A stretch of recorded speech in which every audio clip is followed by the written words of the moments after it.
सभी को सफलता क्यों नहीं मिलती? गौतम बुद्ध के शिष्यों के साथ यात्रा पर जा रहे थे, तभी उन्हें एक जगह बहुत सारे गड्ढे दिखाई दिए तो शिष्य ने तथागत से इसका रहस्य पूछा। 4 वर्ष पहले गौतम बुद्ध के शिष्यों के साथ यात्रा पर जा रहे थे, तभी उन्हें एक जगह बहुत सारे गड्ढे दिखाई दिए तो शिष्य ने तथागत से इसका रहस्य पूछा। धर्म धर्म दैनिक भास्कर। कभी कभी कड़ी मेहनत के बाद भी सफलता मिलने में देरी हो जाती है। ऐसी स्थिति में धैर्य बनाए रखना चाहिए। मेहनत तो सभी करते हैं, लेकिन सफलता कुछ ही लोग हासिल कर पाते हैं। कुछ लोग लक्ष्य हासिल होने से पहले ही रास्ता बदल लेते हैं, इस वजह से भी वे सफल नहीं हो पाते हैं। इस संबंध में गौतम बुद्ध का एक प्रेरक प्रसंग प्रचलित है। इस प्रसंग में सुखी जीवन और सफलता पाने के सूत्र बताए गए हैं। अगर इन सूत्रों को जीवन में उतार लिया जाए तो हम कई परेशानियों से बच सकते हैं और अपने लक्ष्य तक पहुंच सकते हैं।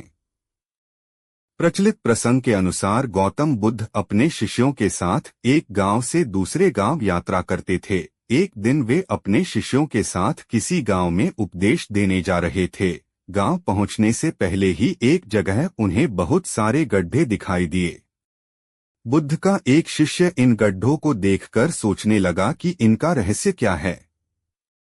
उसने पूछा कि तथागत कृपया बताएं, इन गड्ढों का रहस्य क्या है? एक साथ इतने सारे गड्ढे किसने खोदे और क्यों?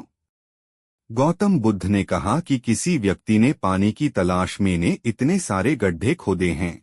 अगर वह धैर्यपूर्वक एक ही जगह पर गड्ढा खोदता तो उसे पानी अवश्य मिल जाता, लेकिन वह थोड़ी देर गड्ढा खोदता और पानी न मिलने पर दूसरी जगह गड्ढा खोदना शुरू कर देता। इस वजह से उस व्यक्ति को कहीं भी पानी नहीं मिला। बुद्ध ने शिष्यों को समझाया कि अगर कोई व्यक्ति किसी काम में सफल होना चाहता है तो उसे कड़ी मेहनत करनी होती है, लेकिन कड़ी मेहनत के साथ ही स्वभाव में धैर्य होना भी जरूरी है। कभी कभी लंबे समय तक मेहनत करने के बाद ही सफलता मिल पाती है। ऐसी स्थिति में व्यक्ति को धैर्य बनाए रखना चाहिए, वरना सफलता नहीं मिल पाती है। धैर्य के साथ ही एक दिशा में आगे बढ़ते रहना चाहिए, तभी सफलता मिलने की संभावनाएं बढ़ती हैं। बहुत सारे इंसान बहुत मेहनत के बावजूद भी सफल क्यों नहीं हो पाते? मेहनत सफलता की कुंजी नहीं होती है, ऐसा मेरा मानना है। पास पड़ी उपजाऊ भूमि को छोड़कर बंजर जमीन पर खेती करने के लिए मेहनत करना कहाँ की समझदारी है? अपनी क्षमता का गलत ढंग से उपयोग करना ही इंसान को असफल बनाता है। सफलता पाने के लिए आपको सबसे पहले अपना लक्ष्य तय करना होगा, फिर उस लक्ष्य को प्राप्त करने के लिए उसके बारे में पूरी जानकारी जुटाकर उसे प्राप्त करने के लिए पूरी ईमानदारी से मेहनत करनी होगी। अगर आप ऐसा करते हैं तो सफलता आपको अवश्य मिलेगी। अंधेरे कमरे में किताबें ढूंढोगे तो कुछ नहीं मिलेगा, उसके लिए कमरे में रोशनी करनी होगी, वरना आपकी मेहनत बेकार हो जाएगी। मनोहर कहानियां और जासूसी उपन्यास पढ़कर सरकारी नौकरी नहीं मिलती है, उसके लिए अपने कोर्स की किताबें ही पढ़ने होंगी। कहने का आशय यह है कि किसी भी लक्ष्य को प्राप्त करने के लिए उसी दिशा में आपको मेहनत करनी होगी। लक्ष्य आपका हैंड पंप लगाने का है और आप खोद कुआं रहे हैं तो आपने मेहनत तो की, लेकिन सही दिशा में नहीं की।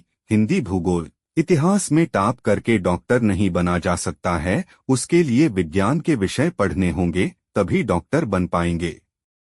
बहुत से लोगों की असफलता यही कारण है कि सबसे पहले तो उनका कोई लक्ष्य निर्धारित नहीं होता है, और अगर होता भी है तो उसके लिए वे ईमानदारी से मेहनत नहीं करते हैं। मेहनत करते भी हैं तो एक नकारात्मक सोच उनका पीछा करती रहती है, जिसके कारण वे असफल हो जाते हैं। सबसे पहले अपना लक्ष्य निर्धारित करिए। लक्ष्य के बारे में पूरी जानकारी इकट्ठा करिए। उस लक्ष्य को प्राप्त करने के लिए पूरी ईमानदारी से मेहनत करिए। अपनी सोच सकारात्मक रखिए। केवल भाग्य के सहारे ही न रहिए, कर्म भी करिए। ईश्वर पर विश्वास करिए। हमेशा आशावादी रहिए। अपने आप को स्वस्थ रखिए। अपनी आलोचनाओं से मत घबराइए, उनसे सीखिए। हमेशा खुश रहिए। चींटी से सबक सीखो। वो तिनके के साथ चढ़ती है, गिरती है, फिर चढ़ती है। कमी को पहचान कर दूर करो, फिर प्रयास जारी रखो, मिलेगी सफलता जरूर। All the best. एक बार स्वामी विवेकानंद अपने आश्रम में एक छोटे से कुत्ते को टहला रहे थे। तभी वहां अचानक एक नौजवान आया जो बड़ा परेशान नजर आ रहा था। उसने आते ही स्वामी जी के पैर पकड़ लिए और उनसे गिड़गिड़ाने लगा कि स्वामी जी उसकी मदद करें। स्वामी जी ने उसे उठाया और शांत रहकर अपनी समस्या बताने के लिए कहा। युवक बोला, स्वामी जी मैं काफी पढ़ा लिखा हूँ और मेहनती भी, लेकिन फिर भी मैं आज तक अपने किसी काम में उतना सफल नहीं हो पाया जितना मैं हकदार हूँ। स्वामी जी ने उसकी सारी बात गौर से सुनने के बाद उससे कहा कि मैं तुम्हारी समस्या का हल जरूर बताऊंगा, लेकिन उससे पहले तुम्हें मेरा एक काम करना पड़ेगा।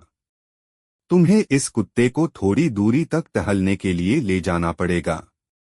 युवक को स्वामी जी ऐसी शर्त बड़ी अजीब लगी। फिर उसने सोचा, इतना आसान काम तो है, किए देता हूँ और बदले में स्वामी जी से समस्या का उपाय मिल जाएगा।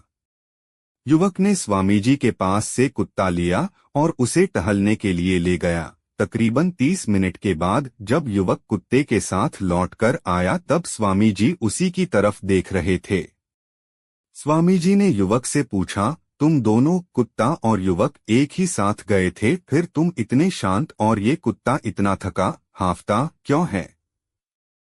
युवक ने स्वामी जी के सवाल का उत्तर देते हुए कहा, आपका ये कुत्ता बड़ा चंचल और शरारती है।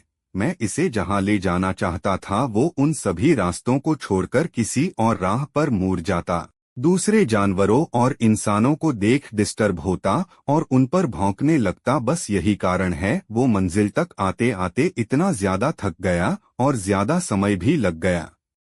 युवक की बातें सुन स्वामी जी उसकी तरफ देखकर